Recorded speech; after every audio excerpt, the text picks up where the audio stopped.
सदाशिवसमारब्धां शङ्कराचार्यमध्यमाम् अस्मदाचार्यपर्यन्तां वन्दे गुरुपरम्पराम्। दुर्दर्शमतिगम्भीरम् अजं साम्यं विशारदम् बुद्ध्वा पदमनानात्वं नमस्कुर्मो यथा बलं। पुण्डलीकवरदा हरिविठ्ठल श्री ज्ञानदेव तुकाराम पंढरीनाथ महाराज की जय।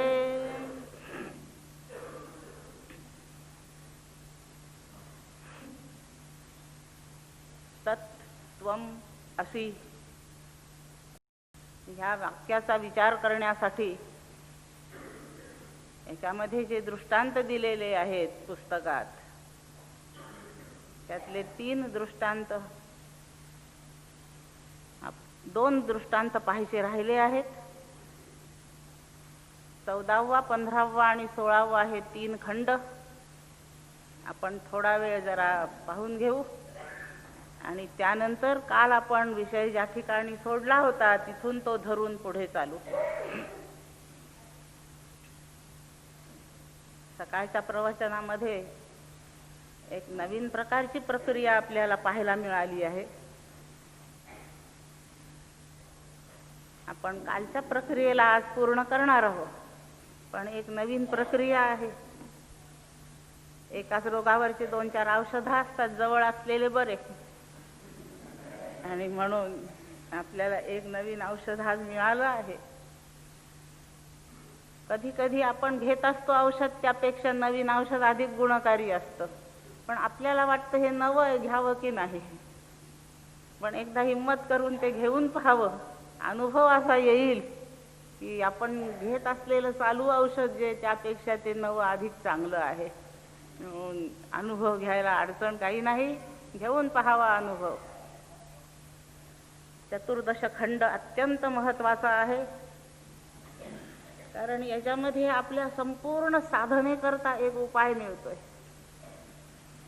आणि काल या प्रत्यक्ष 6व्या अध्यायाच्या विवेचनात आपण थांबताना म्हटलं होतं की आत्मा इंद्रियांना गोचर नाही, सद्वस्तू इंद्रियांना गोचर नाही, इंद्रियांना त्याचा अनुभव येत नाही, आणि म्हणून नाही असा त्याचा निष्कर्ष होत नाही. त्याचं असणं जाणण्यासाठी दुसरा उपाय आहे. अन्य उपायाने आत्मा जाणणे शक्य आहे, आणि तो दुसरा उपाय कोणता आहे तो आपण उद्या पाहू असं म्हणून मी थांबले होते.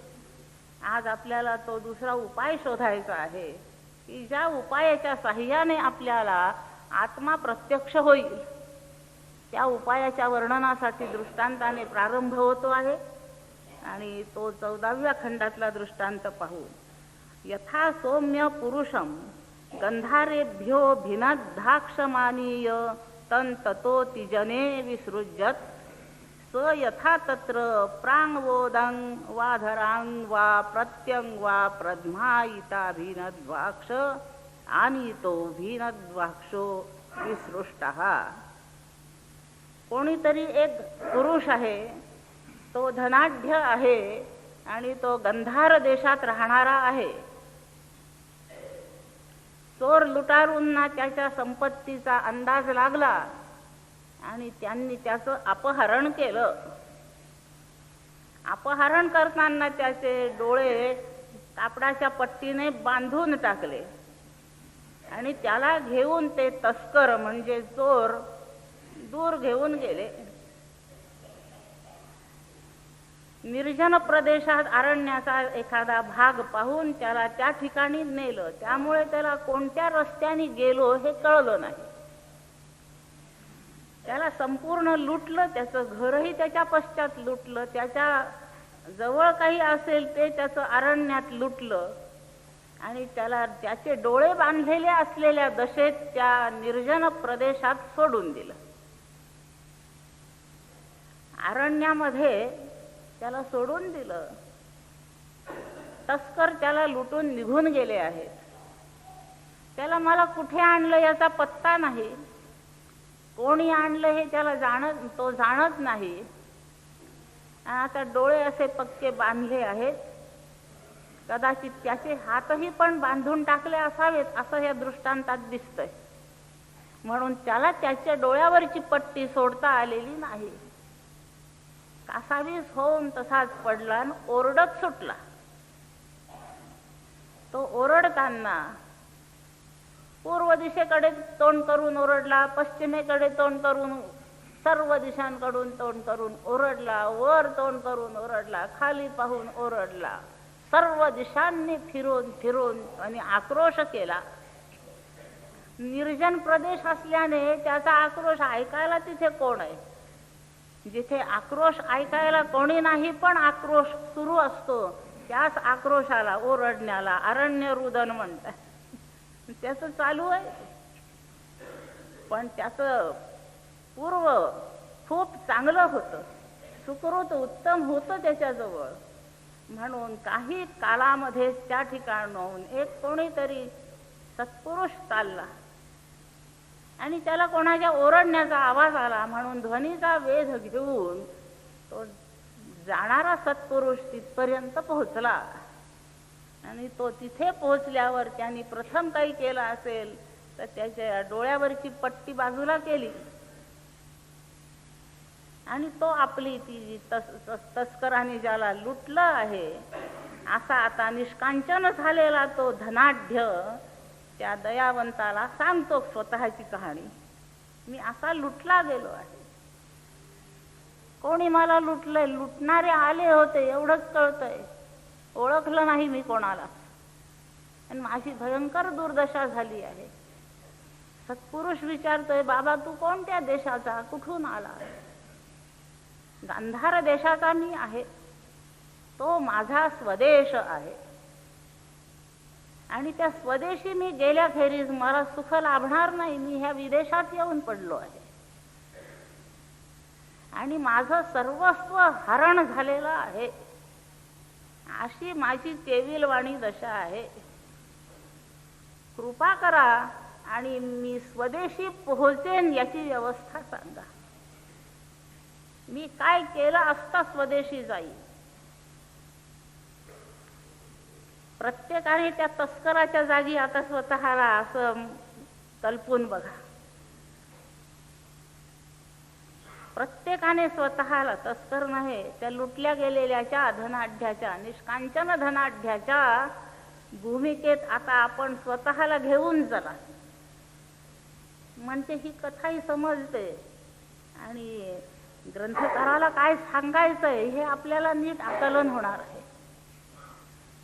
त्यांनी केविलवाणेपणाने अत्यंत गरज निर्माण झाली आहे अशा भावनेतून प्रार्थना केली आहे, मला माझ्या स्वदेशी जाण्याचा मार्ग सांगा. मी तिथे कसा पोहोचेन? आणि स्वदेशाला मी प्राप्त होत नाही तोपर्यंत मी सुखालाही पावत नाही. आणि म्हणून दयावंत बुद्धीने आपण माझ्या ह्या सुखाची व्यवस्था करावी ही ती प्रार्थना आहे. सत्पुरुषाला त्याची खूप दया आली आहे.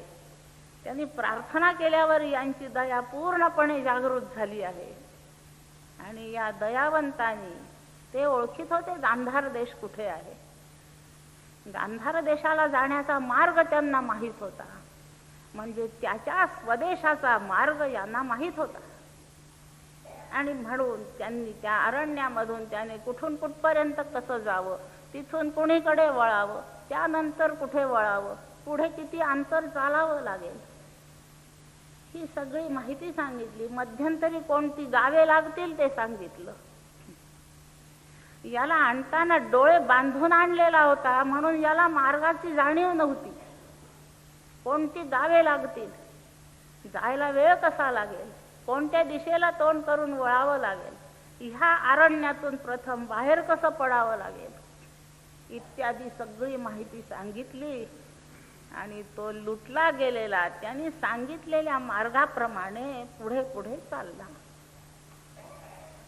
मार्गाची दिशा आणि पुढे कुठले वळण कसे आहेत, किती अंतर आहे वगैरे वगैरेची ज्यांनी जी माहिती दिली त्यावर पूर्ण विश्वास ठेवून हा धनाढ्य निघालेला आहे. गोष्टीतले मी सगळे बारकावे सांगते आहे जे आपल्याला आता लावून घ्यायचे आहे. त्याने पूर्ण विश्वास ठेवला आणि बरोबर तितकं अंतर पुढे त्या झाडापर्यंत जायचं आणि उजवीकडे वळायचं. तो तसंच करायचा. तिथून पुढे आणखीन असं जायचं आणि डावीकडे वळायचं. तो तसंच करायचा. एक वडाचं झाड लागेल, एक काहीतरी पिंपळाचं झाड लागेल, त्या खुणा तो बरोबर लक्षात ठेवून जायचा. असं करीत जाता जाता थोड्याच वेळात अरण्य संपलं. पुढे कोणतं गाव लागेल, त्याने ते गाव आहे ते गावाच्या तिथे वेशीपाशी असलेली पाटी वाचली. जिथे पाटी नव्हती तिथे गावकऱ्यांना विचारलं हे गाव कोणतं. ह्या गावातून आता पुढे गांधार देशाला मला जायचं तर कुणीकडे जाऊ, असाच या दिशेने पुढे जा असं त्या गावकऱ्यांना तो विचारायचा. त्यांचं ऐकायचा. त्यांनी सांगितल्याप्रमाणे त्या गावातून बाहेर पडून त्या दुसऱ्या गावी जायचा.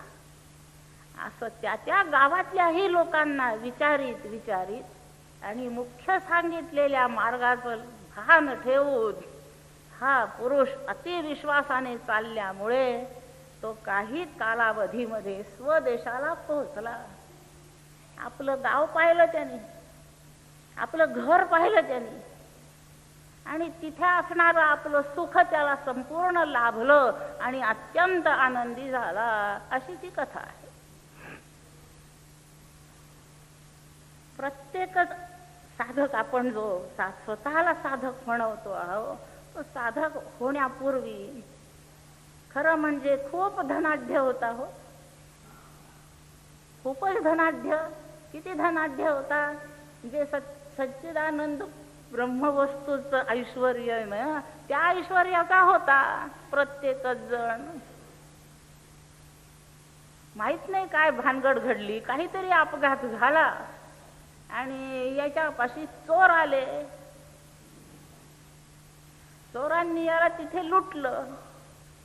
तिथे पुष्कळ त्याला काही शिक्षा बिक्षा केल्या आणि शेवटी त्याचे डोळे बांधले आणि ह्या ऐश्वर्य संपन्न अशाला जिथे काही सोय नाही सुखाची अशा ठिकाणी नेऊन सोडून दिला. हे वर्णन जीवाचं सुरू आहे. जीवाचं मूळ रूप जर विचारात घेतलं तर ते सच्चिदानंद स्वरूप असंच आहे. तस्कराच्या जागी कामक्रोधाधिक लुटारू आहे. पुढे हे संपूर्ण रूपक या पुस्तिकेत लिहिलेलं आहे. डोळ्यावर पट्टी बांधली म्हणजे ह्या कामाचा परिणाम असा झाला की हा मोहित झाला, अंध झाला. मोह होणे म्हणजे अज्ञानाला वश होऊन पडणे आणि म्हणजे काहीच उमज न राहणे म्हणजे अंध होऊन पडणे. म्हणजे डोळ्यावर पट्टी. स्वतः डोळ्यावरची पट्टी जसा तो मनुष्य सोडू शकला नाही, तसं निर्मोह होण्याची ताकद याची स्वतःची राहिली नाही. याच्याजवळ एकच शस्त्र शिल्लक राहिलेलं आहे आणि ते म्हणजे रडायचं. सगळ्या दिशांना फिरून फक्त हा रडतो. लुटला गेला म्हणून रडतो. कामक्रोधादिकांनी याचं संपूर्ण ऐश्वर्य हरण केलेलं आहे आणि हा आता रडतो न ओरडतो. खूप दीर्घ काल रडणं सुरू आहे. याचं रडणं ऐकायला कोणीच नाही. कोणत्या तरी जन्मामध्ये काही त्यांनी केलेलं पुण्य असेल, ते पुण्य उदयाला ज्या क्षणी येईल त्या क्षणी हा रडत जिथे पडला आहे त्या बाजूने एक सत्पुरुष जाईल. हे भाग्य त्याचं किती काळाने उदयाला येईल, किती जन्मांनी उदयाला येईल, हे त्याच्या कोणत्या तरी पूर्वजन्मातल्या पुण्याच्या प्रमाणावर अवलंबून आहे. कोणाचं एकदाच रडणं होईल फक्त 5-10 मिनिटात, तेव्हाच सत्पुरुष येईल. कोणाला 5-10 जन्मही जातील तरी रडणं ऐकणारा कोणी येणारच नाही. ते तर आपापल्या भाग्याने घेण्याचा भाग आहे. पण एक सत्पुरुष प्रत्येकाच्या जीवनात येईल हो, असं आश्वस्त होऊन समजा. आणि तो आपल्या स्वदेशी जाण्याचा मार्ग सांगेल. आपला स्वदेश म्हणजे ब्रह्मस्वरूप हेच आहे. आणि स्वदेशी स्वगृही जाऊन पोहोचल्याखेरीज सुख होणार नाही. आणि म्हणून स्वदेशी जाण्याचा मार्ग मिळाल्यावरच आनंद होईल. अजून मार्ग चालायचाच आहे, पण मार्ग कळाल्याचा आनंद होईल. ह्या जीवाला सत्पुरुषाकडून ब्रह्मप्राप्तीचं साधन उपलब्ध होईल. साधन मिळाल्याचाच आनंद होईल, हे लक्षात ठेवा. पण साधन खूप छान आहे, त्यांनी किती छान सांगितलं म्हणून तिथेच बसू नका, चालत जा. आनंद झाला की माणसाची कधी कधी गती खुंटते, पण साधन प्राप्तीच्या आनंदात बसायचं नाही. साधन चांगलं चाललं आहे याचा आनंद होतो, साधन लाभल्याचा आनंद होतो, सत्पुरुष लाभल्याचा आनंद होतो. आणि याच आनंदामध्ये कुंठित होऊन पडणे हे सत्वगुणाने केलेलं बंधन आहे. म्हणून याही बंधनाला पार करायचंय, म्हणून साधन भजलं पाहिजे.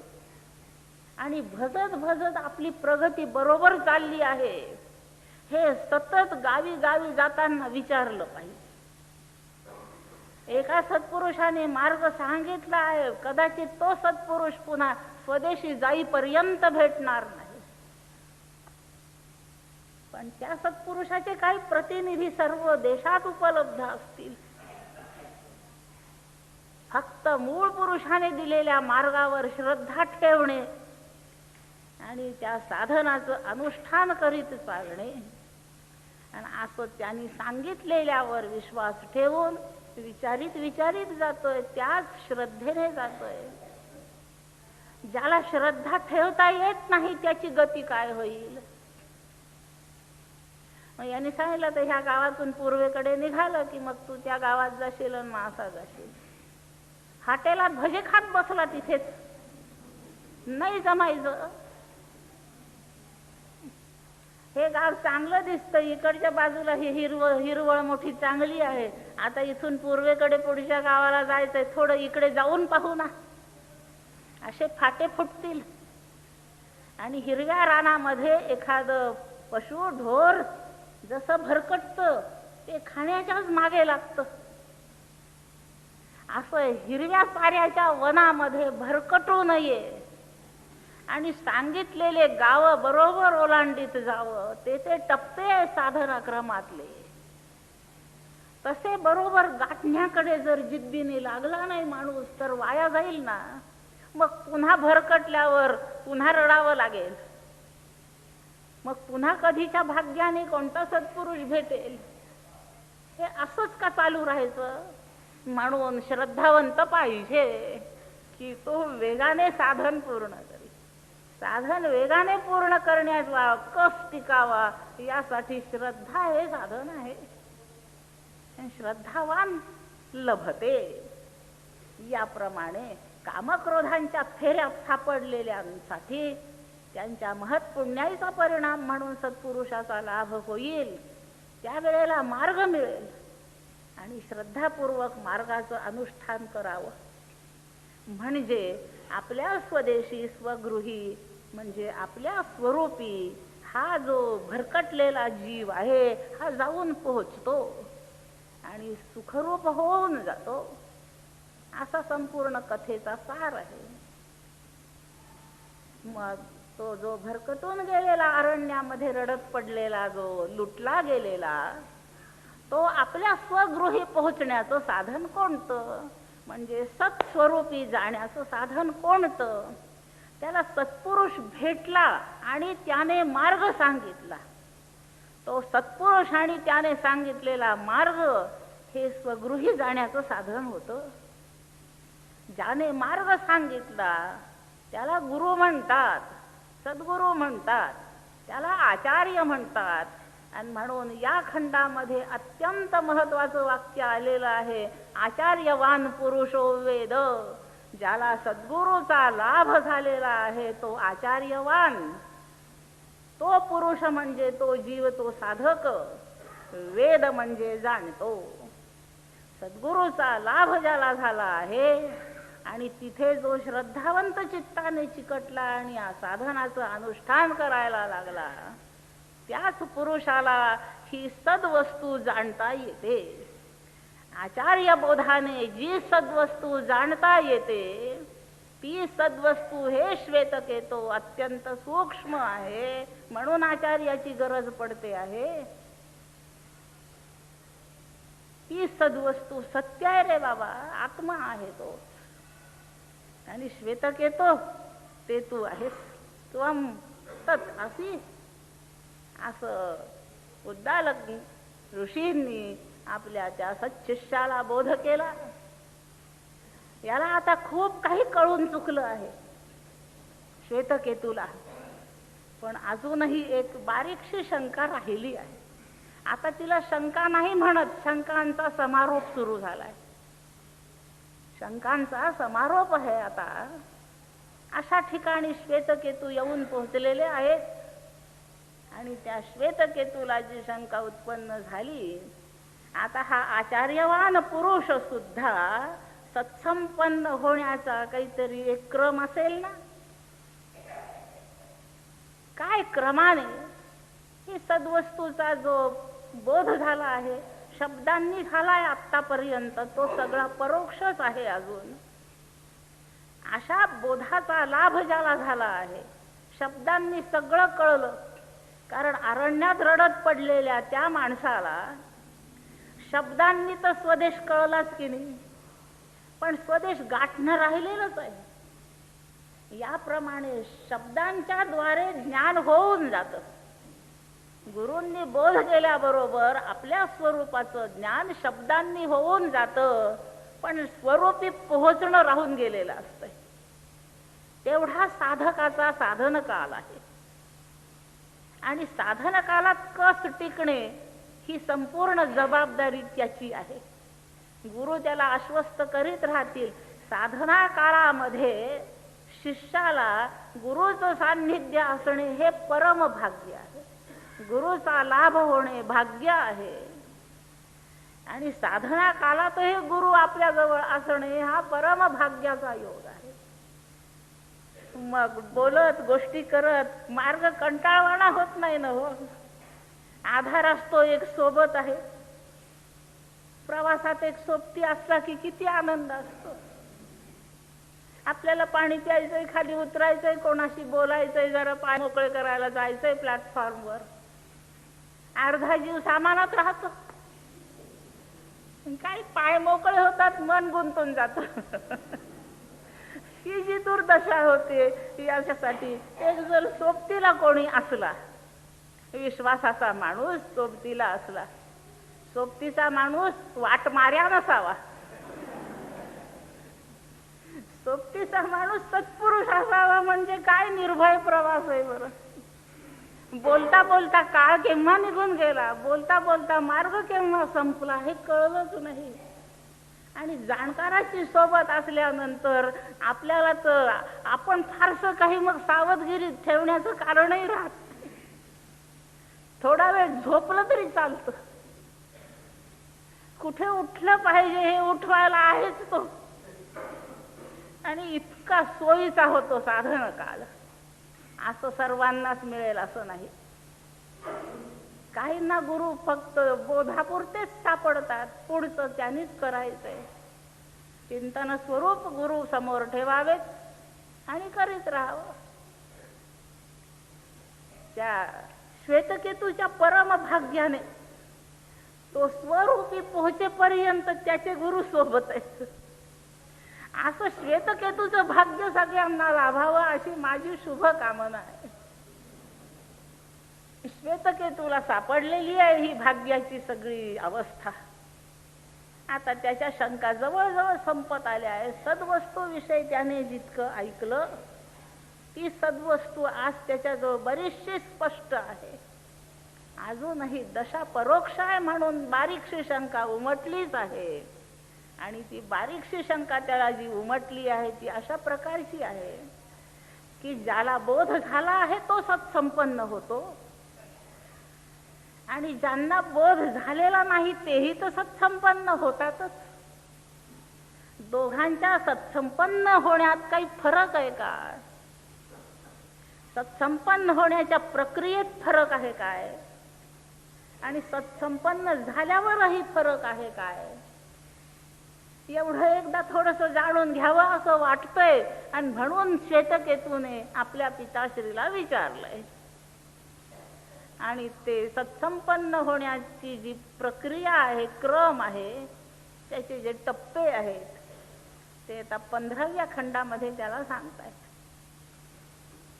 असा तो 15वा खंड आहे. त्याने विचारलेला प्रश्न लक्षात ठेवा. सद्वस्तूमध्ये विलीन होणे, सद्वस्तू रूप होऊन जाणे, ही जी प्रक्रिया घडणार, हा जो प्रसंग घडणार आहे, ही जी घटना घडणार आहे, ही काय क्रमाने घडते?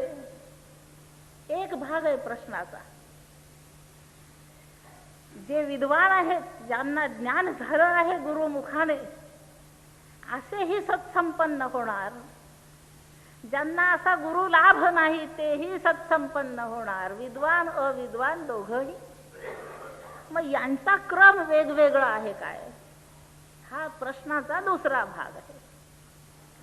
आणि विद्वान सत्संपन्न झाल्यावर, अविद्वानही सत्संपन्न झाल्यावर त्या दोघांच्या अवस्थांमध्ये पुढच्या परिणामात काही फरक आहे काय? हा प्रश्नाचा तिसरा अंश आहे. आणि तीनही अंश आपल्याला समजून देण्यासाठी 15वा खंड आपल्या पुढे आहे. त्यासाठी सुद्धा एक दृष्टांत आहेच. दृष्टांताचं स्वरूप असं आहे, सर्वांच्या जीवनात ज्याचे अनुभव कमी अधिक वेळा झाले आहेत, होता आहेत, अशा प्रकारचा दृष्टांत आहे. मरणोन्मुख झालेला एक रुग्ण आहे. अगदी फार थोड्या वेळाचा तो सोबती आहे. फोन बिन करून सुद्धा संबंधी येतील इतकाही अवधी उरला नाही. अशा मरणासन्न दशेमध्ये तो त्याच्या मरणशय्येवर पडलेला रुग्ण आहे. त्याचे संबंधी आप्त जमतात, त्याच्या अंथरुणाभोवती गोळा होऊन बसतात. आणि सगळे काही एकदम येत नाही. एक आधी येतो, एक थोड्या वेळाने येतो, आणखी काही वेळाने येतो, 4-5 आणखीन काही वेळाने येतात. आणि प्रत्येकाची अशी एक जिज्ञासा असते की हा किती सावध आहे हे बघावं. आणि त्याच्याजवळ येऊन, मी कोण आहे, ओळखलं का मला तुम्ही? अगदी असंच विचारतो तो. त्याच्या यमाच्या स्वागताला सिद्ध आहे हार घेऊन. आणि त्याला जाणारा मी त्याचा आप्त विचारतो आहे की मला ओळखलं का? जो भेटायला आलेला, लवकर आलेला मनुष्य आहे त्याला तो सांगतो, तू माझा काका. सांगू शकतो तो, क्षीण वाणीने तो ते सांगतो. थोड्या वेळानेच दुसरा येऊन असंच विचारतो. तो नुसत्या अशा निर्निमिष नेत्राने त्या आलेल्याकडे बघू शकला, पाहतो. त्याच्या नजरेत असं दिसतं की यांनी ओळखलंय, पण तो वाणीने काही म्हणू शकत नाही की तू बबन काका आहेस म्हणून. तो असं काही बोलू शकत नाही. पण त्याच्या डोळ्यामध्ये एक भाव असा असतो की त्यांनी बहुतेक ओळखलं आहे. आणि मग हा जो जाणारा काका असतो त्याला वाटतं, चला तो मला ओळखतोय, तोपर्यंत मी येऊन पोहोचलो, बरं झालं. आणखीन एक पुढचा वेळ येतो की तेव्हा तो तिसरा आप्त येतो. मला ओळखलं का? अरे दादा, मी आलोय ना, मी तुझ्या पाठचा भाऊ, मी आलोय ना. आता त्याचे डोळे काहीच अर्थ दाखवित नाहीत, असे निरर्थक आहे, कधी उघडे कधी मिटले अशी दशा आहे. बोलणं बंद झालंय. तो धाकटा भाऊ किती प्रिय असो किती अप्रिय असो, त्याची दखल आता हा घेऊ शकत नाही. नाही, मला कसं, गाडी फारच लेट झाली, मी थोडं आधी यायला पाहिजे होतं. काय आता त्यांनी मला ओळखलंही नाही, त्याचा जीव माझ्यात गुंतल नाही तर आता. तो आता मला ओळखीनासाही पण झाला. तो जेव्हा माणसांना ओळखीनासा होतो त्यावेळेला मग असं पाहतात त्याच्या नाकाच्या जवळ हात नेऊन, बोट नेऊन, सूत नेऊन पाहायचं. काय श्वासोच्छ्वास चालू आहे, आता फक्त श्वासोच्छ्वास चालू आहे अशी दशा त्याला आली. बाकी गेलं काय रे, 2 गोष्टी गेल्या. बोलणं बंद झालं, ओळख बंद झाली. श्वासोच्छ्वास चालू आहे फक्त. तो चालू आहे हे त्याचं पोट आणि छाती उडते यावरून खात्री करण्याचा आहे विषय. थोड्या वेळाने वाटत ते छातीन पोट उडत होतं ना, तेही कमी व्हायला लागलं, तेही बंद व्हायची वेळ आली. मग त्याच्या फारच जवळचा अत्यंत त्याचा प्रिय कोणी जो असतो तो त्याच्या छातीला, पोटाला, गळ्याला हात लावून पाहतो, नाही अजून गरम आहे, अजून गरम आहे. थोड्या वेळानंतर आता तो गार लागतो. सिद्ध झालं, तो रुग्ण आता इथे राहिलेला नाही, संपला. सत्संपन्न होण्याचा क्रम सांगणं चाललाय बरं का.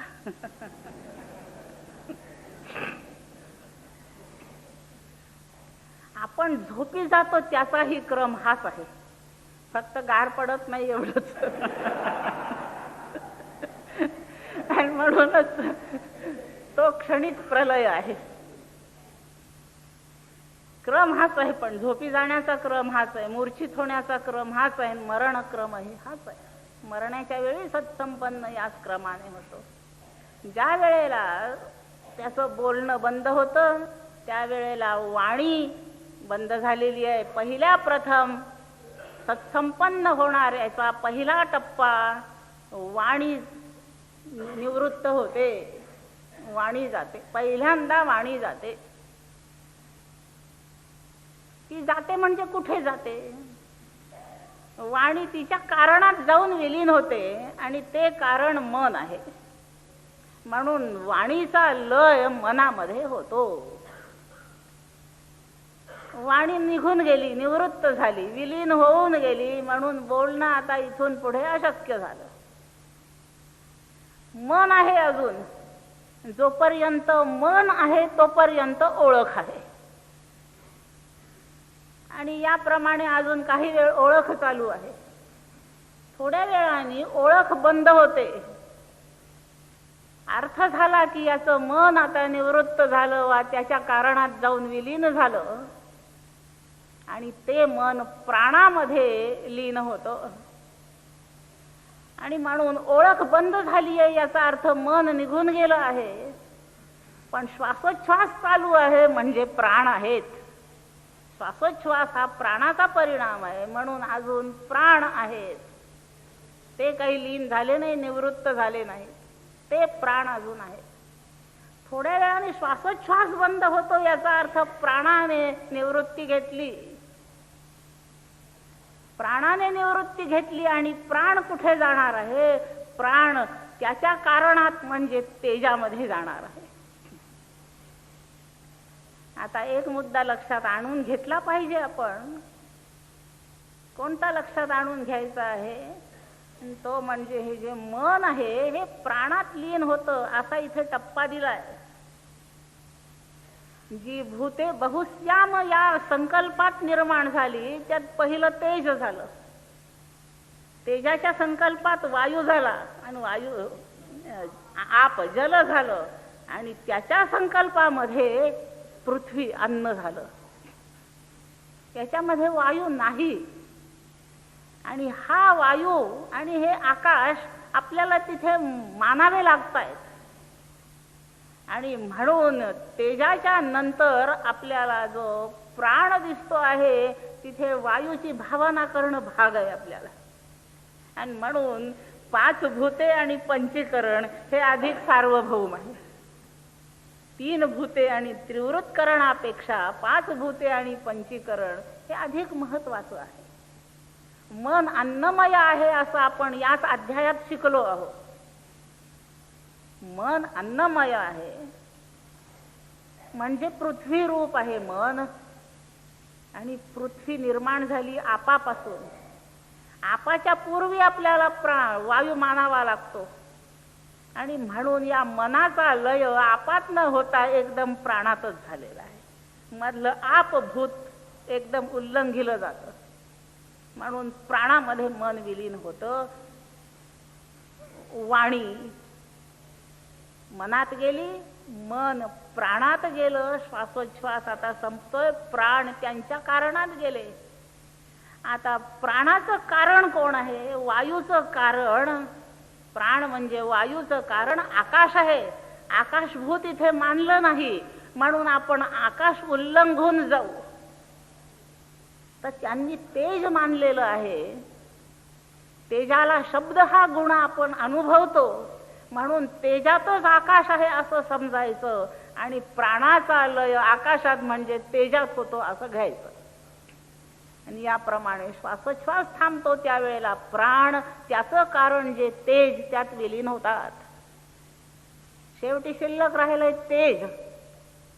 तेजामध्ये उष्णता हा धर्म आहे. अग्नी नेहमी उष्णच असतो, ते त्याचं लक्षण आहे, तो त्याचा स्वभाव आहे. शैत्यम जलाचा आहे आणि अग्नेर यथोष्णता असं आचार्य सांगतात. अग्नीचा धर्म उष्णता आहे. अजून अग्नी म्हणजे तेज निवृत्त झालं नाही, म्हणून पोटापाशी, छातीपाशी, गळ्यापाशी उष्णतेचा स्पर्श जाणवतो. शेवटी तेज उरलंय, खरं आकाश उरलंय. परंतु आपण त्रिवृत्करणाने शिकत आलोय, म्हणून आपलं आता तेज हेच अंतिम भूत मानायचं आहे. आणि आता ते तेजही विलीन होऊन जातं, म्हणून तो गार पडतो.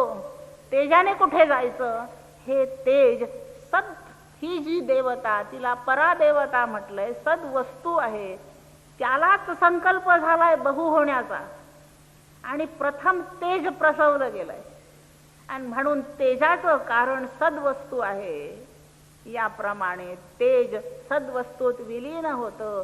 याला सत्संपन्न होणे म्हणतात. आता विद्वान मरो किंवा अविद्वान मरो, देहपात कोणाचाही असो, याच क्रमाने दोघं सतमध्ये जातात. म्हणून सतमध्ये पोहोचेपर्यंत विद्वान अविद्वान यांच्या क्रमात फरक नाही. दोन प्रश्नांचे उत्तर झाले. दोन्ही प्रश्न कळलेत आपल्याला, म्हणजे उत्तर समजले आहेत. तिसरं उत्तर राहिलं. सत्संपन्न झाल्यावर दोघांना परिणाम जे होतील, मिळतील, फले मिळतील, त्यांच्यात काही फरक आहे का स्वरूपामध्ये? आता इथे मात्र फरक आहे.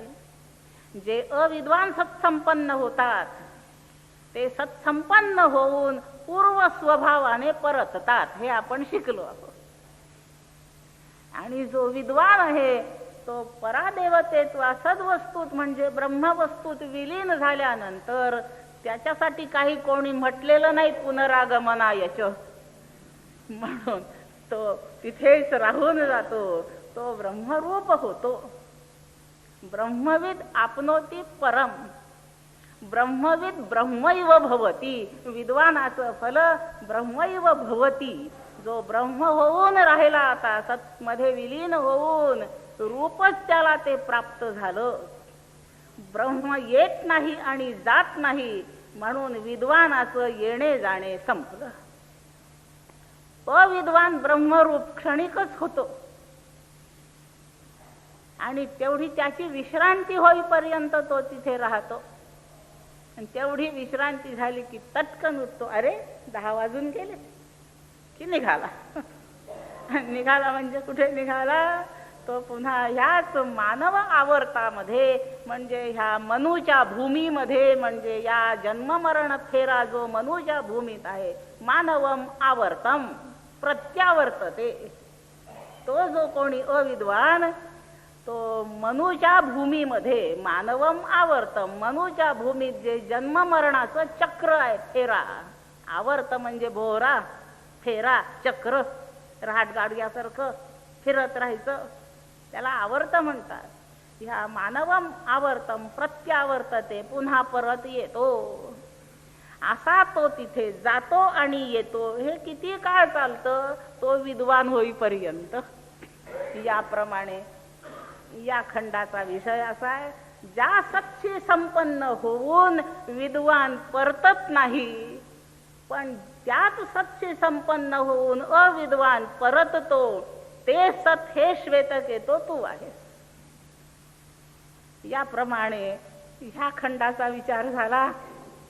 आता विचारायसारखी शंका शिल्लक राहिलेली नाही, पण तरीही एकदाच अंतिम स्पष्टीकरण घेऊनच घ्यावं. एकदा गुरूंच्या मुखाने पुन्हा तेच ऐकावं आणि म्हणून त्यांनी पुन्हा एक उजळणी करावी, म्हणून श्वेतकेतू अजून त्यांच्या पायाशी बसलाच आहे. 16व्या खंडामध्ये समारोप झाला आहे. एवढ्या दृष्टांतांच्या साह्याने सद्वस्तूची सर्व लक्षणे कळली. काय काय लक्षणे कळली?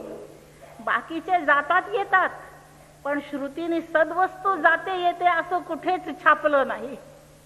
यावरून सद्वस्तूचं फार प्रसिद्ध लक्षण मिळालेलं आहे.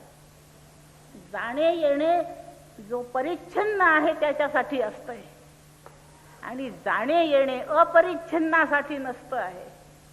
अपरिच्छिन्न म्हणजे अमर्याद अनंत, सत्यम ज्ञानम अनंतम ब्रह्म, हे लक्षण आहे. हे लक्षण वाक्य आहे. ब्रह्म लक्षण सांगितलंय, ते अनंत आहे. अनंत हे सर्व व्यापी आहे. थोडासा निकटचा दृष्टांत म्हणून आकाशासारखं ते व्यापक आहे. आकाश कुठे जात येत नाही, आकाशाला गमनागमन नाही. सर्व व्यापी वस्तू जात येत नाही. सद्वस्तू जाते येते असा छांदोग्याने उल्लेख केलेला नाही, आणि म्हणून ती अनंत वस्तू सर्व व्यापी वस्तू आहे.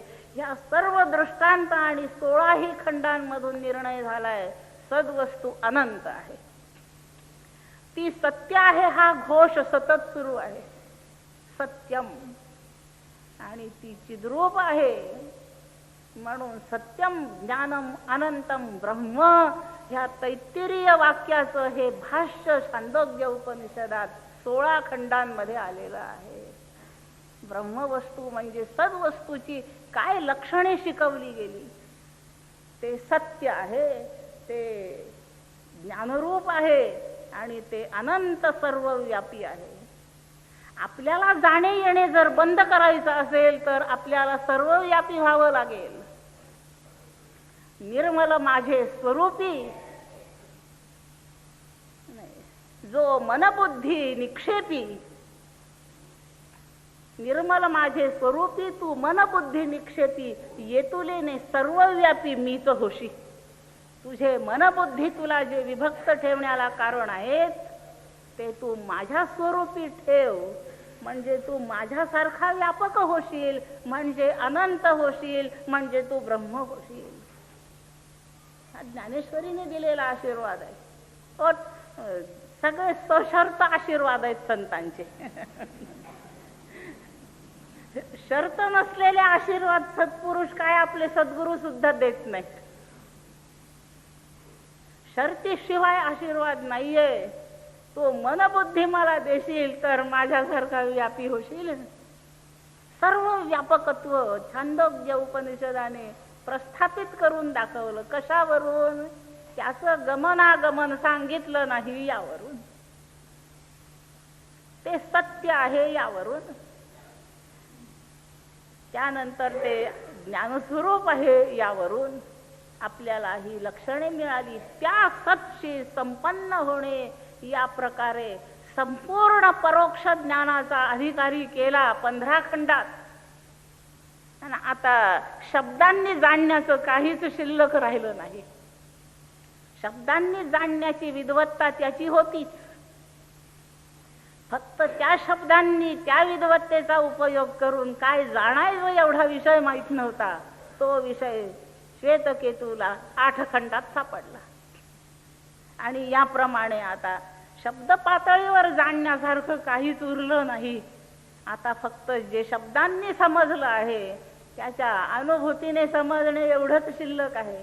असा जो कोणता 2 साक्षात अनुभवाने समजणे आणि शब्दांनी समजणे हा मध्यंतरीचा जो एक अत्यंत सूक्ष्म दुवा आहे, या सूक्ष्म दुव्यामध्ये एकच साधन आहे, त्या साधनाचं नाव कृपा असं आहे.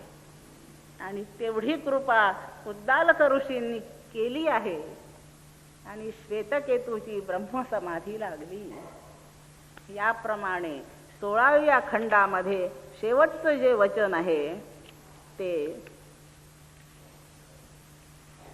तद हास्य विजज्ञाविती विजज्ञाविती, त्याने ते सत जाणलं, त्याने ते सत जाणलं. आणि असं म्हणून ह्या अध्यायाचा आणि ह्या पूर्ण ज्ञान प्रकरणाचा समारोप झाला आहे. त्यांनी ते जाणलं. द्विरुक्ती समाप्तीवाचक आहे आणि आदरसूचक आहे. तत्व जाणण्याची जी पूज्य अवस्था आहे ती द्विरुक्तीने सुचवली जाते आहे. आणि अध्याय आणि प्रकरणही संपलं आहे यासाठी सुद्धा ती द्विरुक्ती आहे. आणि त्याने जाणलं याचा अर्थ त्यांनी अपरोक्षत्वाने हे जाणलं आणि तो ब्रह्मसमाधीमध्ये राहिला. छांदोग्य उपनिषदाच्या श्रवणाने हीच अवस्था सर्वांना लाभावी असं ग्रंथकर्त्याचं म्हणजे या श्रुती माऊलीचं असं मनोगत आहे. आणि या मनोगताप्रमाणे आपण वागण्यासाठी काय साधना सुरू झाली नसेल करावी, मिळाली नसेल मिळवावी, सुरू झाली असेल पूर्ण करावी. साधकाचे सगळेच टप्पे. साधनाच मिळाली नाही मिळवावी. कशी मिळवावी? गुरुप्राप्तीने मिळवावी. गुरु कसे मिळवावे? आचाट बुद्धीने विचार करावा, सद्गुरु धुंडोनी ठाई पाडावा असं समर्थ म्हणतात. विचार करावा, अतो विचारच कर्तव्य. विचारच करावा, विचारापासून सुरुवात होते. हे सर्व वारंवार प्रवचने कीर्तने ऐकून आपणाला आता अवगत झालेली बाब आहे. आणि म्हणून तो विचार करून आपण आपला पुढील प्रवास करावा. तत्वमसी श्वेतकेतो, श्वेतकेतू खरोखरीच तत् असो जे सत त्याच्याशी एकरूप झाला आहे. एकरूप झाला हा जर अनुभव त्या श्वेतकेतूचा आहे तेव्हा याच्यावरून एक आपण निष्कर्ष काढायचा आहे की जो श्वेतकेतू सतशी एकरूप होण्याच्या पूर्वी वेगळा होता तो जीवरूप होता. आणि तो जीव आणि ज्याच्याशी संपन्न झाला ती सद ब्रह्मवस्तू यांचा भेद तो जगत होता. आणि तत्वमसीचा उपदेश झाल्यानंतर त्याची ब्रह्मसमाधी लागते आहे. याचा अर्थ भेद जगणाऱ्या श्वेतकेतूला त्यांच्या अभेदाचा अनुभव झाला. आणि म्हणून तत्वमसी महावाक्य हे जीव ब्रह्म यांचं अखंड ऐक्यार्थ सूचक वाक्य आहे. अभेद दर्शक असं वाक्य आहे. हे दृष्टांताने आणि गुरुच्या ताकदीने श्वेतकेतूने समजावून घेतलं आहे. याची संपूर्ण जी व्युत्पत्ती आहे, उपपत्ती आहे ह्या वाक्याची, हा अभेद समजावून घ्यावा लागतो. तो समजावून घेतला असताना आपल्याला त्या ऐक्याची व्यवस्था करणे सोपं जातं. आणि म्हणून आपल्याला आता थोडासा भाग याचा तत्वमसी वाक्याच्या उपपत्तीचा शिकायचा आहे. त्यातला थोडा भाग काल करून आपण थांबलो होतो. वाक्याचा अर्थ उपपत्तीद्वारा, युक्तीच्या द्वारा, तर्कशास्त्राच्या द्वारा, श्रुतीच्या अन्य प्रमाणवचनांच्या द्वारा लावून घेणे ही त्याची उपपत्ती आहे. ही उपपत्ती शिकण्यासाठी आपण काल लक्षणांचा विचार केला. 3 लक्षणं आहेत. नाव सगळ्यांना पाठ असतील. पहिली लक्षणं आहे ती जहल लक्षणा, दुसरी अजहल लक्षणा आणि तिसरी उभयरूप असलेली जहद जहल लक्षणा.